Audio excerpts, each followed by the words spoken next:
Hello friends, ഇന്ന് നമുക്ക് Sadako കൊക്കുകളെ നിർമ്മിക്കാം.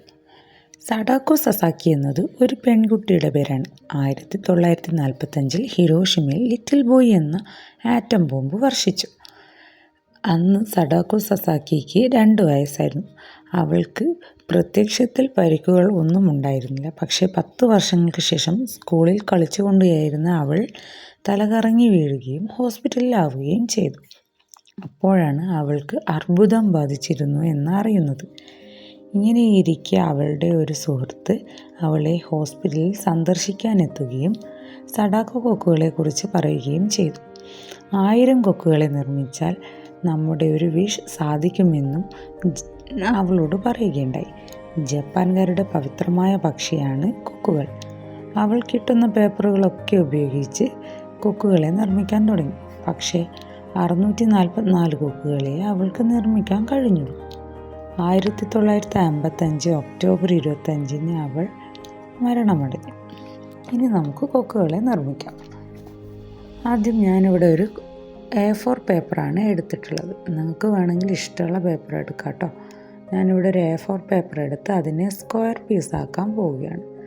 ഞാനതിനെ ക്രോസ് വൈസ് ഫോൾഡ് ചെയ്ത് അതിൻ്റെ ബാക്കി വരുന്ന ഭാഗം ഇതുപോലെ വരഞ്ഞ് കട്ട് ചെയ്യുകയാണ്. വരയണമെന്ന് നിർബന്ധമൊന്നുമില്ല, ഞാൻ നിങ്ങൾക്ക് മനസ്സിലാവാൻ വേണ്ടിയിട്ടാണ് ഇവിടെ അടിവശം വരഞ്ഞ് കട്ട് ചെയ്യാൻ പോകുന്നത്. ഇതുപോലെ കട്ട് ചെയ്തതിന് ശേഷം ആ പേപ്പർ ഒരു സ്ക്വയർ പീസായിട്ട് കിട്ടും.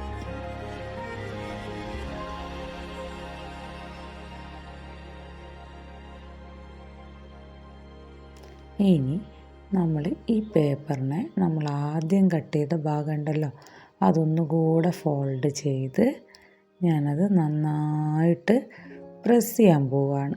കണ്ടോ, ഞാനിതുപോലെ ഫോൾഡ് ചെയ്ത് നന്നായിട്ട് പ്രസ് ചെയ്തു.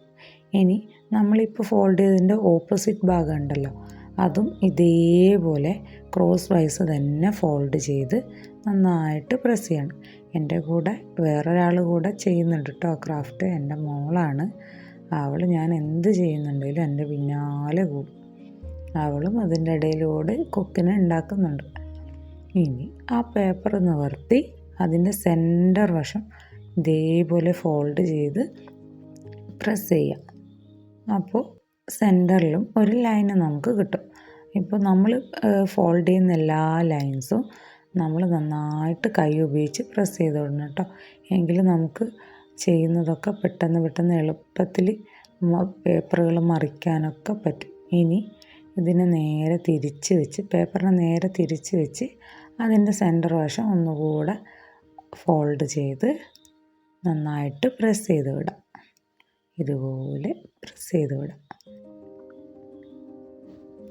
ഇനി പേപ്പർ നിവർത്തി അതിൻ്റെ 2 കോർണറിലുള്ള 2 ലൈൻ ഉണ്ടല്ലോ, അത് രണ്ടും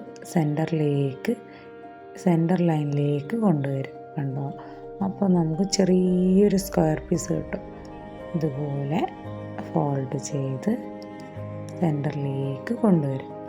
എന്നിട്ട് മുകളിൽ വെച്ചൊന്ന് പ്രസ് ചെയ്യും. അപ്പോൾ ചെറിയൊരു സ്ക്വയർ പീസ് കിട്ടുകയുണ്ടോ.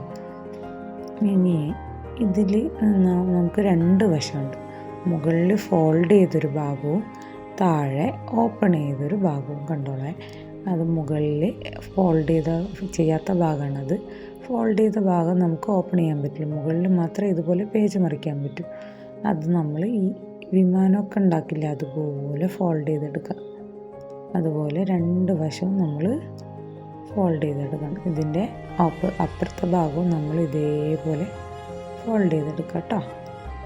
അപ്പോൾ 2 വശവും ഫോൾഡ് ചെയ്ത് ഇനി ഇതിൻ്റെ ബാക്ക് വശം ഇതേപോലെ ചെയ്തെടുക്കാം. ഉണ്ടാവും, ഞാനത് ബാക്ക് വശം അതേപോലെ തന്നെ ബാക്ക് വശം ഫോൾഡ് ചെയ്യും.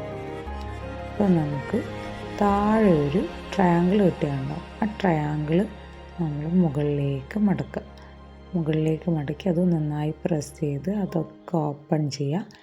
ഇനി നമ്മളതിൽ മുകളിലുള്ളൊരു പേപ്പർ താഴേക്ക് താഴ്ത്തി വെക്കുമ്പോൾ നമ്മൾ ചൂണ്ടുവിരൽ അതിൻ്റെ നേരെ ലൈനിൽ വെച്ചതിന് ശേഷം താഴ്ത്തി വെച്ചിട്ടുണ്ടെങ്കിൽ നമുക്ക് വേഗം കഴിയും.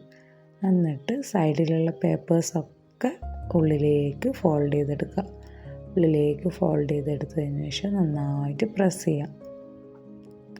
പ്രസ് ചെയ്തതിന് ശേഷം ഇതിൻ്റെ ബാക്ക് സൈഡിലും ഇതേപോലെ തന്നെ ചെയ്യാം കേട്ടോ. നമ്മൾ ഫോൾഡ് ചെയ്ത് ഓപ്പൺ ചെയ്തു, സെൻറ്റർ ലൈനിൽ കൈവച്ചു, എന്നിട്ട് ഉള്ളിലും കൈവച്ചു, എന്നിട്ട് താഴേക്ക് പേപ്പറിനെ പ്രസ് ചെയ്തെടുക്കുക. അതേപോലെ രണ്ട് സൈഡിലും നമ്മളിപ്പോൾ പ്രസ് ചെയ്തെടുത്തു. ഇപ്പോൾ നന്നായിട്ട് പ്രസ് ചെയ്തെടുക്കുക. ഇനി നമ്മൾ ഈ സൈഡിലുള്ള ഒരു പേജ് പോലെ അത് നേരെ ഇപ്പുറത്തേക്ക് മറിച്ച് വെക്കുക. രണ്ട് ഭാഗത്തുള്ള രണ്ടൊരു പേജസും ഇപ്പുറത്തേക്ക് മറിച്ച് വെക്കുക. അവിടെ രണ്ട് കാല് പോലെ വന്നു ഒരു ഭാഗത്ത്.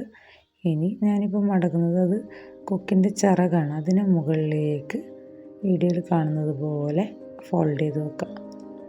മുകളിലേക്ക് ഫോൾഡ് ചെയ്ത് വെച്ചതിന് ശേഷം മുകളിൽ രണ്ട് കാല് പോലെ ഉണ്ടായിരുന്ന ഭാഗമില്ല, അതിൽ ഒന്ന് തലയുടെ ഭാഗവും ഒന്ന് വാല് ഭാഗമാണ്. തലയുടെ ഭാഗം അവിടെ നിന്ന് താഴോട്ടേക്ക് വലിച്ച് താഴ്ത്തി പ്രസ് ചെയ്യാം. ഇനി അതിൻ്റെ തലഭാഗമാണ് ഞാൻ ശരിയാകുന്നത്. അതിനെ തള്ളവിരൽ ഉപയോഗിച്ച് താഴേക്ക് ഒട്ടിച്ച് മടക്കി നന്നായിട്ട് പ്രസ് ചെയ്ത് വെക്കും. അപ്പോൾ നമുക്കൊരു തലയും കൊക്കും അവിടെ കിട്ടിയിട്ടുണ്ട്. ഇനി വാലാണ് നമ്മൾ ചെയ്യാൻ പോകുന്നത്.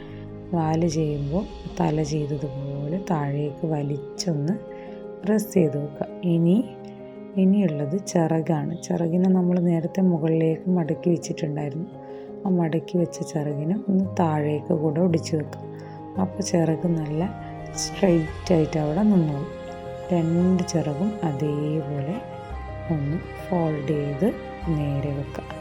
അപ്പോൾ ഇനി നമുക്ക് കൊക്കിനൊരു കണ്ണ് വരച്ച് കൊടുക്കാം. രണ്ട് സൈഡിലും ഒരു ബ്ലാക്ക് കളർ കൊണ്ട് ഉപയോഗിച്ച് രണ്ട് സൈഡിലും കണ്ണ് കൂടെ സെറ്റ് ചെയ്ത് കൊടുക്കും. ഇപ്പോൾ നമ്മൾ കൊക്ക് ഓൾമോസ്റ്റ് റെഡിയാണ്.